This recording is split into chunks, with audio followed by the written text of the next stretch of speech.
Hey folks, welcome to this lesson today. It's for Sephora, all about soloing ideas. Let's get started.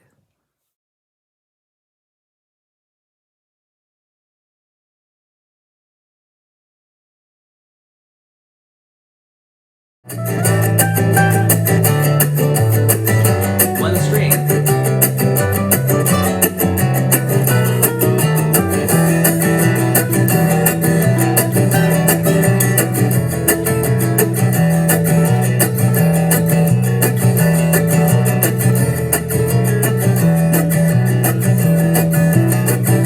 It feels like I'm playing a little bit of rock guitar. And then I want to go. Then I'll jazz it up a little bit. So again, let's talk about the other part of it too, the palette. But please do that a lot. Are you like, oh, that's cool. I didn't know I could just play that E minor pentatonic blues scale through the whole song of For Sephora. The whole song. You could just get lost into it. I recommend that you get lost.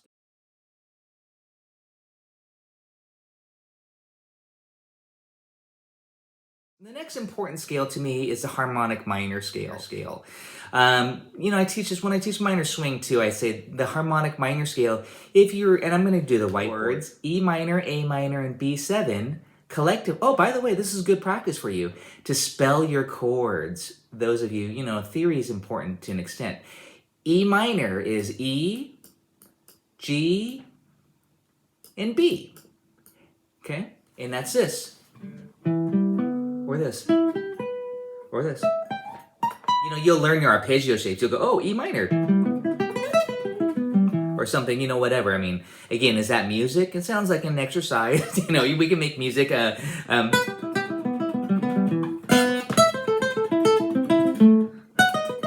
This still kind of sounds like an exercise, but those are kind of fun to do too. The little classical style things.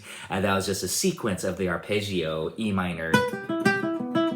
But these are, again, what I usually do in my boot camp exercises. A minor. Triads, B. And now it's B major. And then E minor. Okay, but let's spell A minor. Hopefully you all can do that. A, C, and E. Ace. And then B7, let's spell all four notes for fun. B, it's a seventh chord. D sharp, that's the third. F sharp, and A. A is your flat 7. And by the way, it's good to know your B7 arpeggio. This. Ready for this? That's what I always say, Pretty Woman. Because that's when I use. But this is B7. Or this. So if you need to, reference that so you can hear it in your head. Here's the full arpeggio. I went.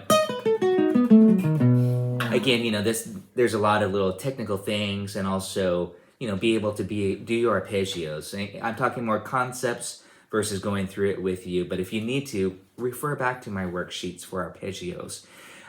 When we put these notes together into a scale, I'm going to start on E. We get E. We have F sharp. We have G. We have A. This is a collective scale from these three chords. We have B. We have a C, which is from the A minor. And then we have D sharp from the B7 chord. And then finally back to the E.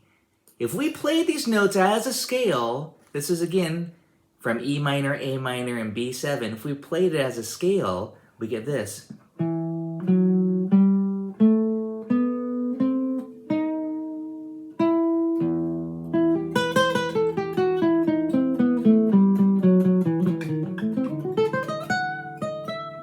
That's an E harmonic minor scale. Let's just do it all on one string together. Here's an E note.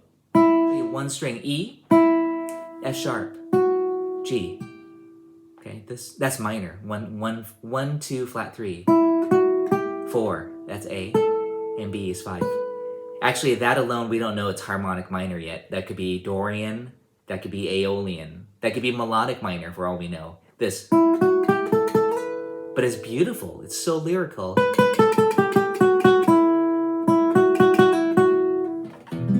works over any of these chords. And then A minor. It works over the B7, of course. Here it is on one string, E, F sharp, G, A, B, and then flat 6, half step. And then 3 fret span. That's a D sharp, that's called the leading tone. That's what makes it harmonic minor. And then finally, very exotic, this. We love that, this span.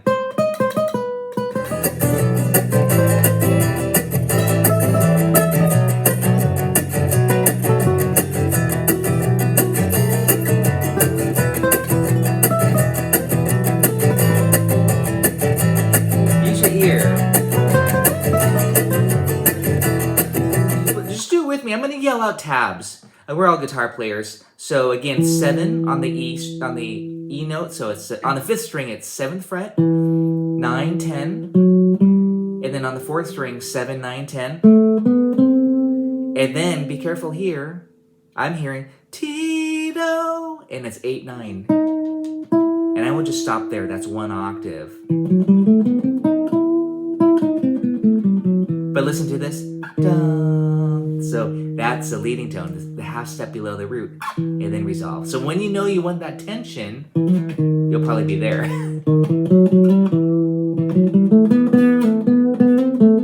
And just make music. Oh, let's finish it. So you got to this E, but I'm going to start here on E now. So I'm going to go E, and the next string, 7, 8, 10, 7, 8, 11, 12. And that's how I like to play it right here.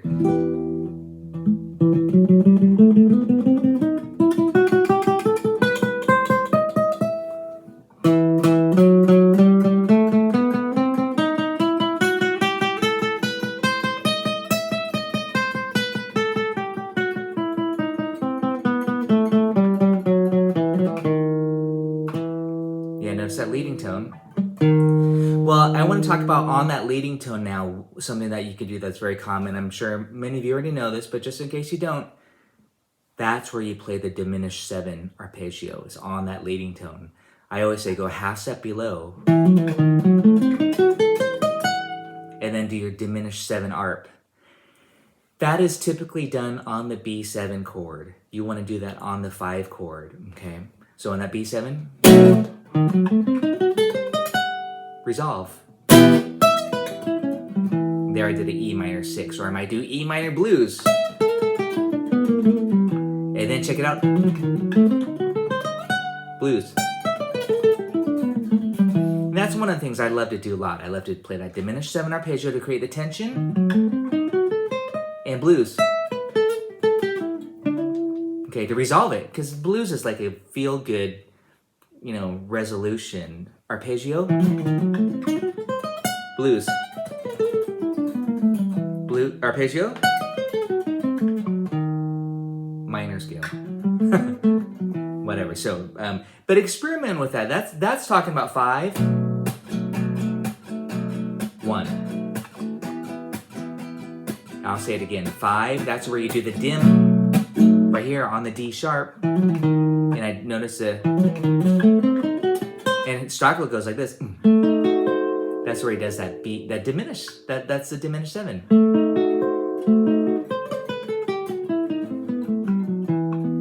Here we go, tension.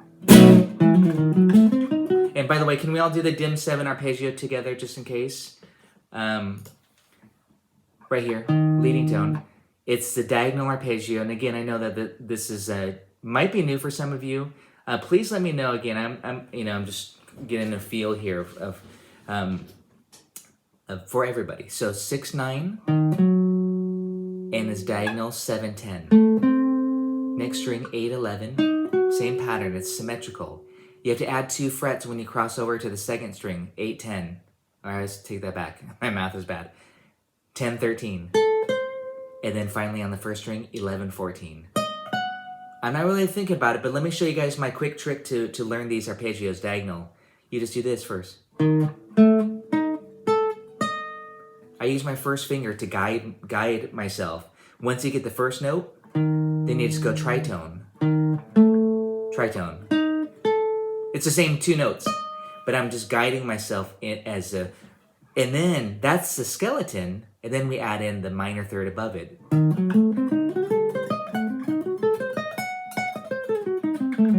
E minor. Blues.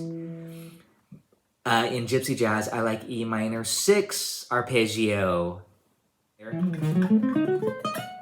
And then this.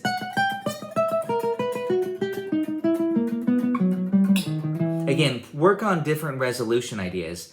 Do y'all know what I did there? That was a half step below E minor. I'll do it like this. That's a great ending. Like, can y'all do this with me? I know I'm really high up here. So we have this.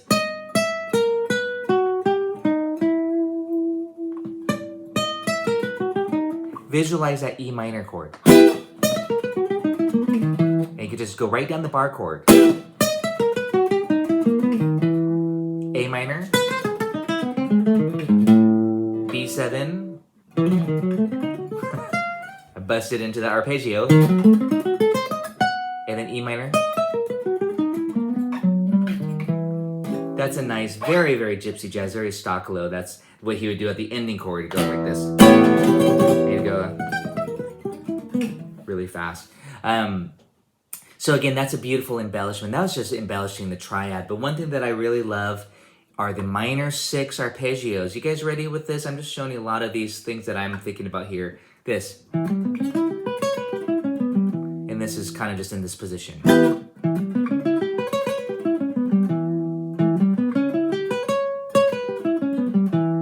Okay. You guys want me to break that down for you a little bit slower? You got it?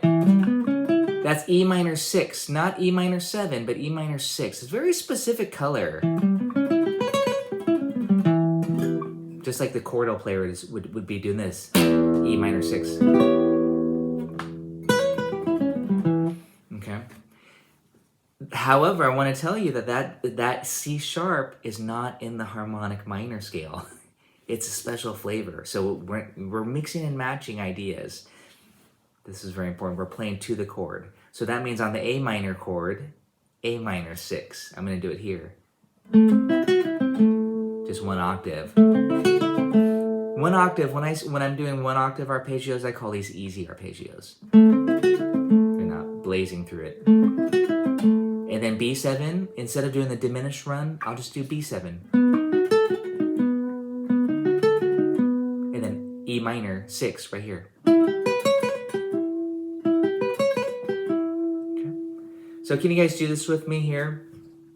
And I'm recording this. You'll see it. But again, I want to walk you through this instead of just looking at a PDF. E minor 6. Okay. And again, maybe you're like, ooh, I got to work on my arpeggios. 9th fret. So yeah, this is the 9th fret. What's important is that you know E minor triad like this. And then here's a 6. You gotta get that 6 in for Gypsy jazz. So E minor 6, A minor 6, B7, E minor blues.